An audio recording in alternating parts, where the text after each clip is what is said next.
তো পুরো ফাটিয়ে দিচ্ছে।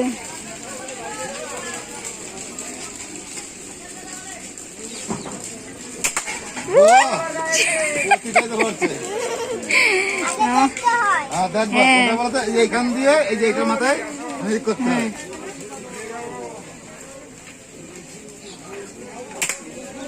ফেটেছে?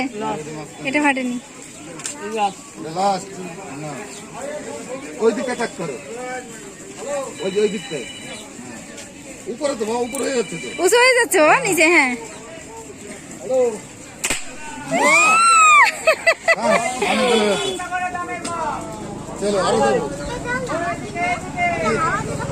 আমার বাবা তো পুরো ফাটিয়ে দিচ্ছে।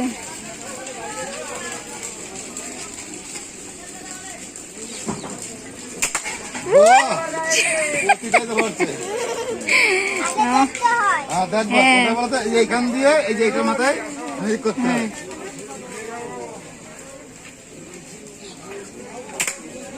ফেটেছে? এটা ফাটেনি। ওই দিকে কাট করো, ওই যে ওই দিকটায় উপরে তো উপরে হয়ে যাচ্ছে, তো উঁচু হয়ে যাচ্ছে ও নিচে। হ্যাঁ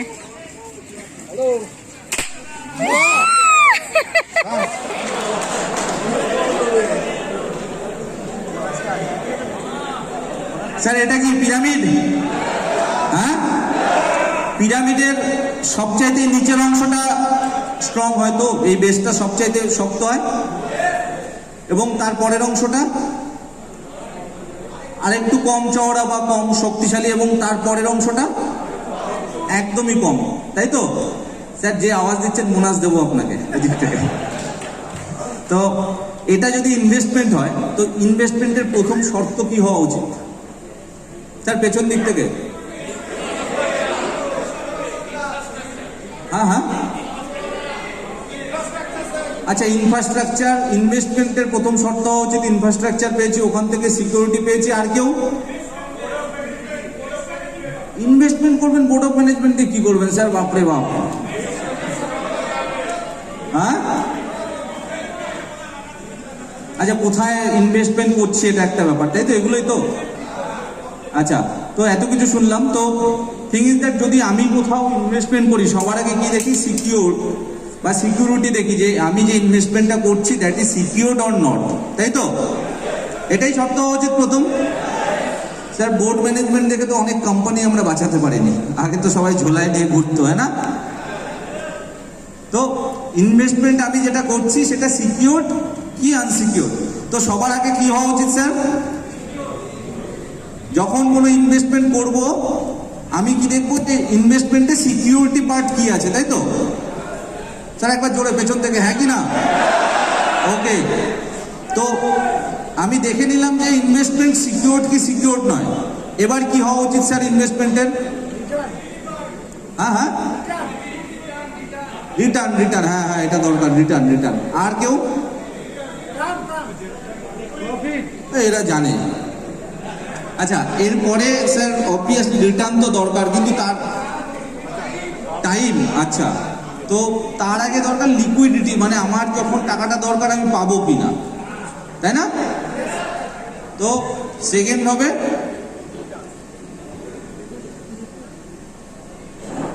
লিকুইডিটি, তাই তো? এবার থার্ড কি হবে স্যার? এবার আমরা যার জন্য করি আর কি, মেন হচ্ছে প্রফিট, তাই তো?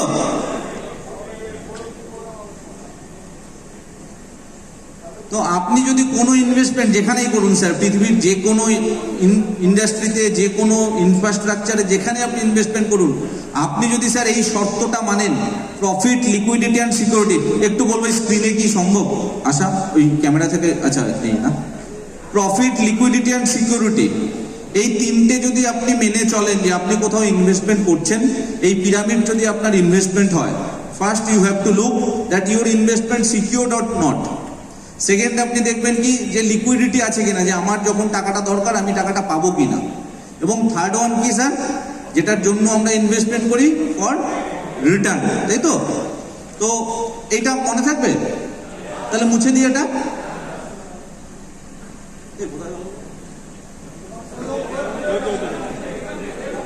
ও আচ্ছা আচ্ছা,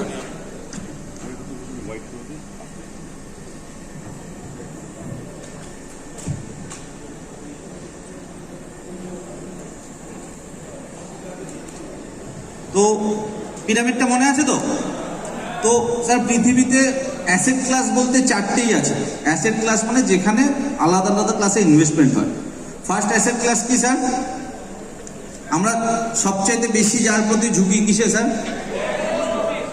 গোল্ড, ব্যাংক, একদম ঠিক আছে, ওকে। তো ফার্স্ট অ্যাসেট ক্লাস স্যার আমি লিখে নিই bank, it can be FD or MIS whichever it is, তাই তো স্যার? ব্যাংক, এফডি, এমআইএস এগুলোই তো হয় first asset class. Second asset class কি স্যার? আমরা তারপর গোল্ড, কেউ কেউ real estate, each and everything এগুলো যাই না। তো আমি সেকেন্ড আপনাদের কথা মতো গোল্ড ধরে নিলাম। থার্ড স্যার রিয়েল এস্টেট, এবং ফোর্থ আমরা যেটা করি আর কি, লোকে যেটাকে বলে জুয়ো, বলে না? হ্যাঁ, তো bank, FD, gold, real estate আর স্টক মার্কেট, মিউচুয়াল ফান্ড, এই চারটেই তো অ্যাসেট ক্লাস, তাই তো? এবার তাহলে ওই পিরামিডের যে সূত্রটা যেটা বলছিলাম, এবার সিকিউরিটি পার্ট সবার আগে হওয়া উচিত, হয় কি না? তাহলে in terms of security, bank, FD or MIS secured or not? Secured. Secured sir? কেউ না বলছেন, কেউ হ্যাঁ বলছেন। হ্যাঁ, ব্যাপারটা স্যার ওই খুব কঠিন করে পড়বেন না, সোজাভাবে দেখি। দেখুন, ব্যাংক লোকে আমরা যতদূর জানি 5 lakh or 30% whichever is minimum, bank যদি কখনো ব্যাংকরাপ্ট হয় 5 lakh or 30% whichever is minimum, bank মানে তখন RBI is bounded to pay to you, ব্যাস, এর বাইরে কিছু নয়। বাট এটাও সত্যি কথা, যদি ব্যাংকরাপ্সি হয় কোনো বড় ব্যাংক, তাহলে স্যার অর্থনীতির একদম মাজা ভেঙে যাবে।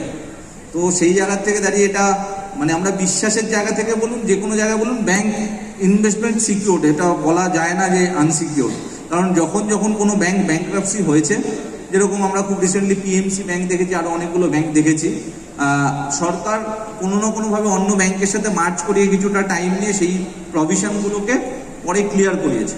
তাহলে in terms of security part আমরা ব্যাংকে সিকিউরিটি ধরি। হ্যাঁ, চলুন ডবল টিক দিলাম। এবার চলে আসি গোল্ডের ক্ষেত্রে। গোল্ডে investment secured or not? Secured. কিন্তু আমরা যারা গোল্ডে ইনভেস্টমেন্ট করি কিভাবে করি? In form of jewellery.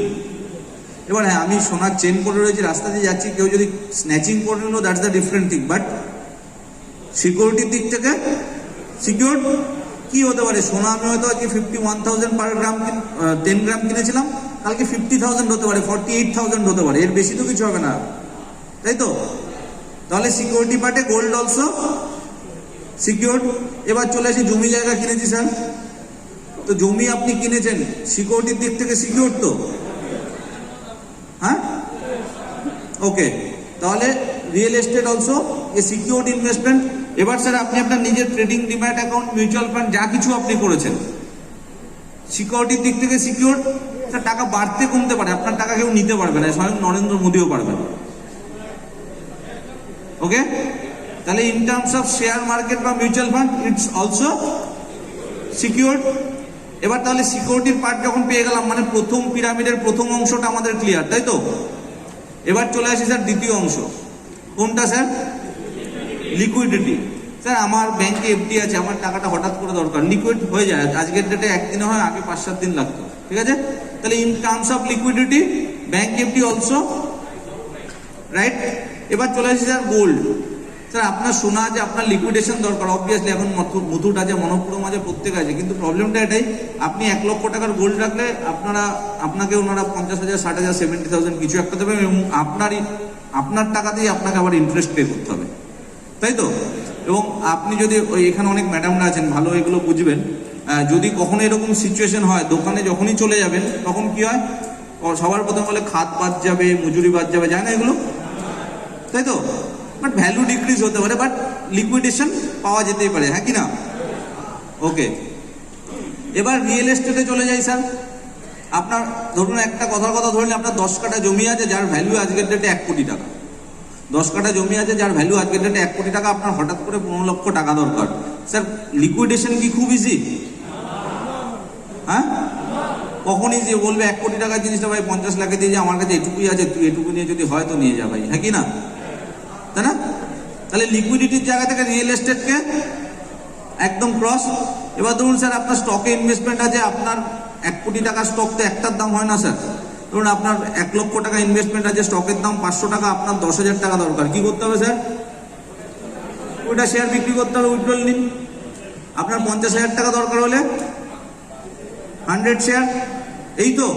তাহলে ইন টার্মস অফ লিকুইডিটি, হ্যাঁ ওকে।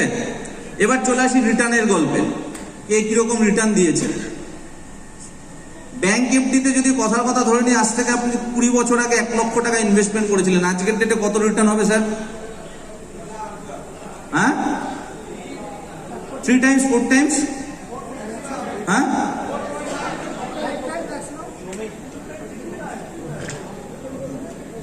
আচ্ছা 3-4 টাইমস দিই না, কিছু কি যায় আসে, হ্যাঁ 4 টাইমস। গোল্ড আজ থেকে 20 বছর আগে 1 লক্ষ ইনভেস্টমেন্ট করেছিলেন, আজকের ডেটে কত sir?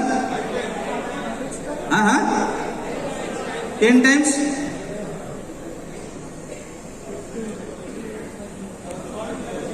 and real estate, huh? 14 times, 15, 20, 25, 15। আচ্ছা আচ্ছা, অনেকে বলছে 20 দিলাম, হ্যাঁ 20। স্যার কোনো উদাহরণ দেবো না, আমি প্র্যাকটিক্যাল দেখাবো। কেউ একজন আসবেন স্টেজে, ওই উদাহরণ দেবো না, প্র্যাকটিক্যাল দেখাবো, কেউ একজন আসুন। অক্ষয় আসো আসো আসো আসো আসো, অক্ষয় আসো আসো।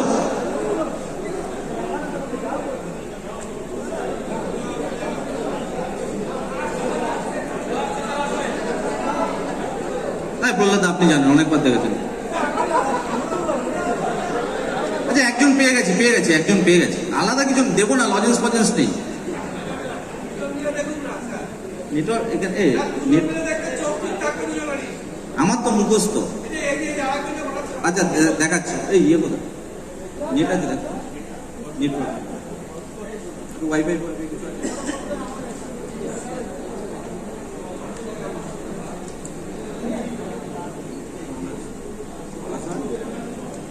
পাসওয়ার্ড না লক করা আছে।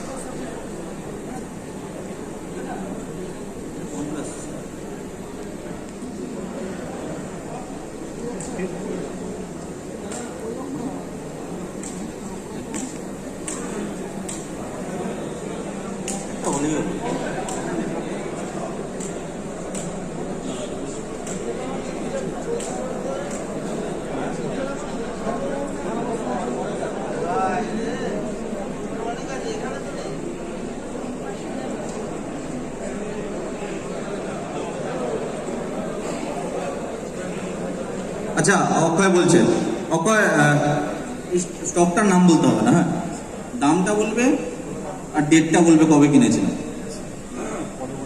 ডেট আছে 21শে এপ্রিল 2021, পারচেস ছিল 217 টাকা। 23শে এপ্রিল 2021, দাম হলো 250 টাকা 60 পয়সা। 20 এপ্রিল 2021, 217 টাকায় দাম থাকলো।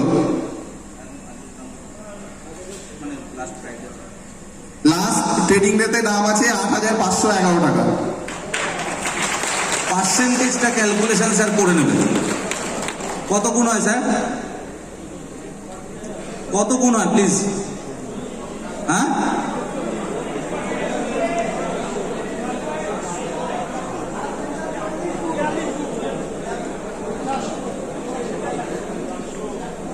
আচ্ছা এটা তো একটা স্টক দেখাবো, আর একটা স্টক দেখাই, হ্যাঁ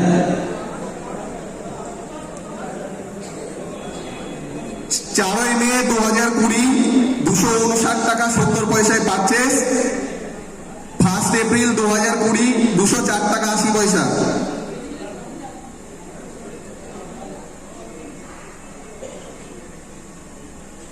অ্যাজ অন আজকের ডেটে সেই স্টকের দাম আছে 4,983 টাকা 30 পয়সা। কত গুণ স্যার, হ্যাঁ স্যার আজকে একদম মানে জোরের সাথে বলতে পারি, যারা ওই ভয় পাচ্ছেন বা যারা বলে, স্যার আজকের ডেটে আমার নেটওয়ার্কটা ওকে দিয়েই শুনিয়ে দিই।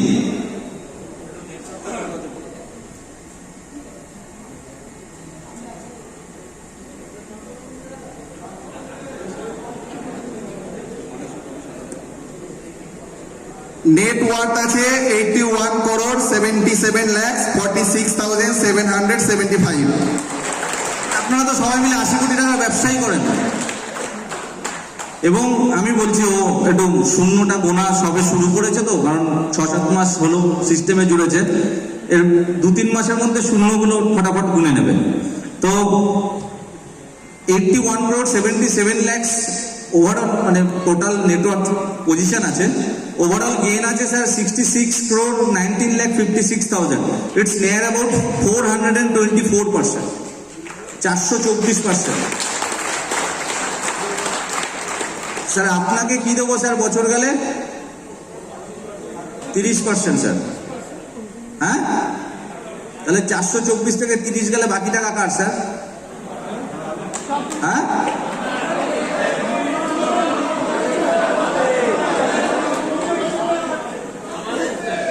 ধরুন বসুন বসুন, যাই হোক বেশি টাইম নেব না, একটা কথা বলি। ধরুন মানে এরকম হলো যে হয় না, যে হঠাৎ করে জিন এসে কোনো একটা বর দেয় না, দেয়, শুনেছি না ছোটবেলায় সবাই তো কোনো এক সময় ছোট ছিলাম, জিন এসে কোনো বরদান দেয় তো। ধরুন আপনার কাছে এরকম কোনো একটা অপশন আসলো যে আপনি শুধু আজকের জন্য যে গাড়ি বলবেন সেই গাড়ি পাবেন, যেই কালার বলবেন সেই কালার পাবেন, যেই রং ছেড়ে দিন, যা ডিজেল বলবেন, পেট্রোল বলবেন, যা ফিচার্স বলবেন সব পাবেন। কেমন হয়? আরে সেই ইয়েস অর নো কেমন হয়? ভালো হয়। বাট তার সাথে যদি একটা শর্ত এরকম থাকে, আপনি জীবনে আর কোনোদিন কোনো গাড়ি পাবেনও না, কিনতেও পারবেন না, তাহলে গাড়িটাকে কেমন ভাবে রাখবেন? হ্যাঁ, খুব যত্নে রাখবেন নয় কি? হ্যাঁ স্যার, আজকে এরকম একটা গাড়িতে উঠেছেন, আপনাদেরই কোম্পানি, দেখে রাখবেন। Good night.